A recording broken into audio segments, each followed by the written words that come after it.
Center? We feel very happy na finally nakasign na kami ng contract sa JMA Artist. Yung ano lang po na sinasabi namin kanina na we will showcase our other talents like acting and hosting and dancing as well. So marami po silang aabangan sa mga clashers na kaya na yung JMA Artist Center. Part na ng JMA Artist Center. Ako naman super grateful kasi matagal ko ng pangarap na ma-sign ng isang network and it always, yung mga ginagawa ko always brings me back to GMA. So sabi ko sa The Clash, yung The Clash na sana yung last kong sasalihan. So ito na nga, last na shine, finally I'm here. I signed a contract na. So excited din ako. So How about Jong? Anong feeling na nag-sign ka na ng contract official with JMA? Masaya po kasi ito po yung pangarap ko talaga na parang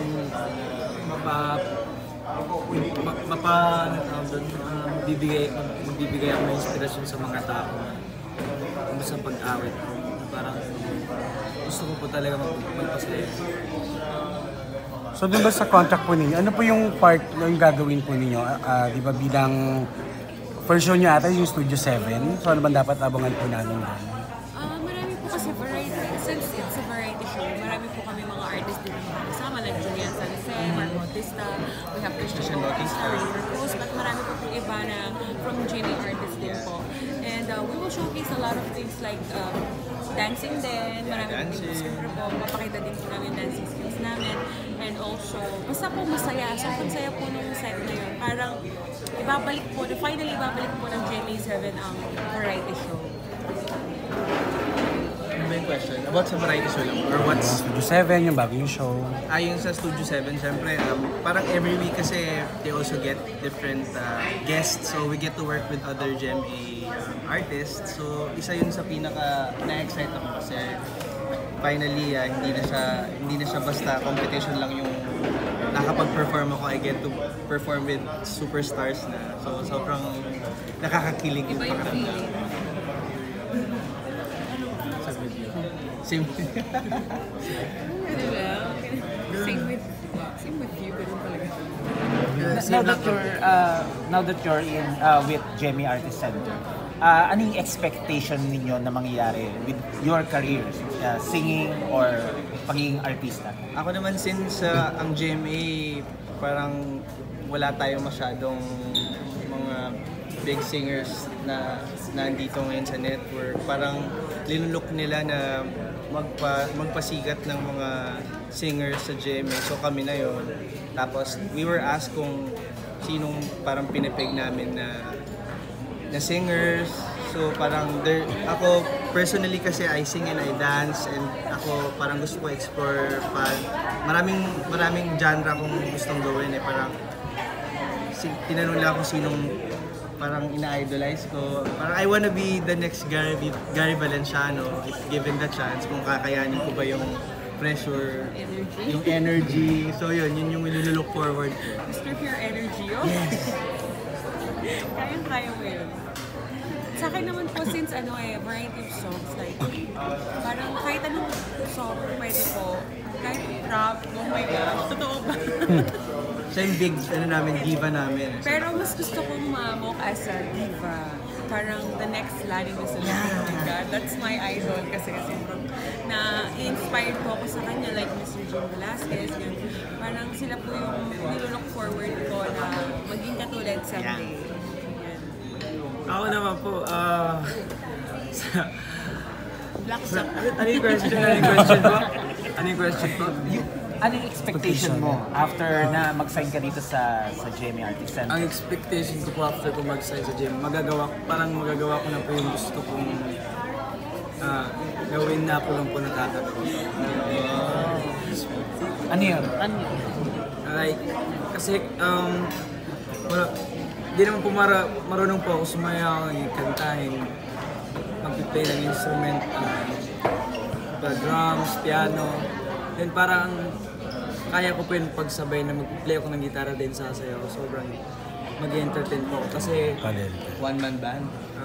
ang inspiration ko po talaga sa gitara Ed Sheeran, then sa sayo naman Chris Brown.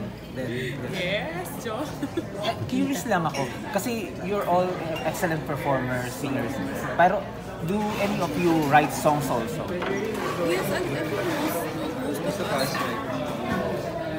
Sometimes kasi parang kahit pag wala akong ginagawa and you wanted to do something and may bigla na lang papasok sa utak mo and yung nakakagawa ka ng... Since ako personally, I don't really play instruments.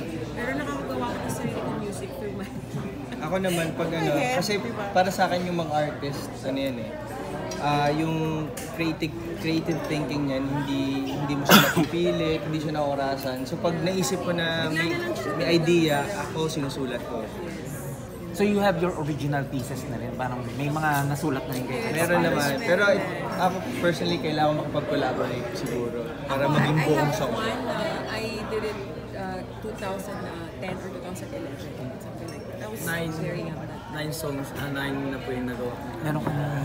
Pero Competitive si John. Yeah. Pero hindi pa siya nilalabas or sa SoundCloud, wala pa. hindi. Isa lang po yung na-upload ko ng YouTube, pero maikli lang po siya. Kasi baka po By the way, you will be connected with Jamie Records also? Or just sa artist center lang? GMA Records, and actually we had a talk earlier with GMA Records. Dinatag na nila yung plano. Marami po sila mga plans for us and we are very excited to share it soon. Pero wag mo na ngayon kasi... Ano ito? Parang you'll come out as a group or hiwa-hiwalay? Individual Wow!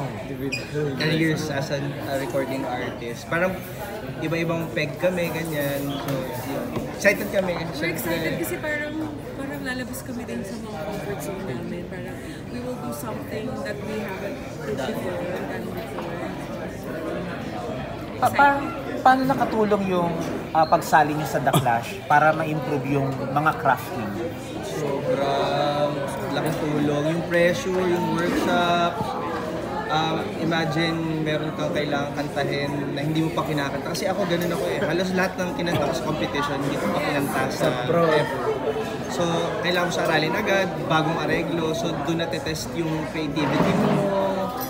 Ikaw mismo yung gagawa ng sarili ng song. Ikaw mismo yung gagawa kung paano mo bibigyan ng flavor yung song. And Mr. Wilmeter is there to guide you, to guide us na. I miss Jai. And Miss Jai also. Miss Jai is a big help. Actually, I call her my hero kasi talagang she always saved us. Marami siyang nagawa sa amin. Parang meron siyang nailalabas sa amin na hindi kala namin walang gano'n. Sa song, like for example, dito sa part na to, bibiritan mo lang ba, pero may mas maganda pa palang atake.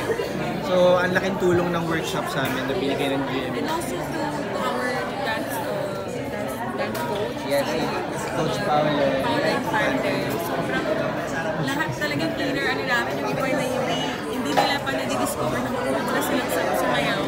Yun nga, talagang nalabas nila yung hidden talent nila sa dancing. Kasi sa competition, di lang naman pwedeng magaling ka lang kumanta. Dapat yung stage performance mo nandun din at its best, tapos ramdam ka nila. And you're there, yung command mo sa stage, hindi yung naaral overnight na dapat talagang yung iba kailangan paaralin. Yun dapat talaga puso. And for one time, it's his style. Pwede ba naman pala marami din siya na-improve sa amin. Sa diction, especially sa to pronounce the words. Basta marami po talaga kami ginawa mga workshops na surprisingly na wow, ganito pala dito sa GMA. Parang marami silang nabigay na opportunity sa lahat. Last na lang. Ay, sorry. Maliban sa singing and dancing, handa na rin ba kayong kumanta? Kasi singing ko din may magpakailan na. Yes, actually kasama kami doon. Okay. Kasali kami doon. So, sobra talagang ano yun. Parang, wow, we are not just a singer and a dancer, but we are also actors.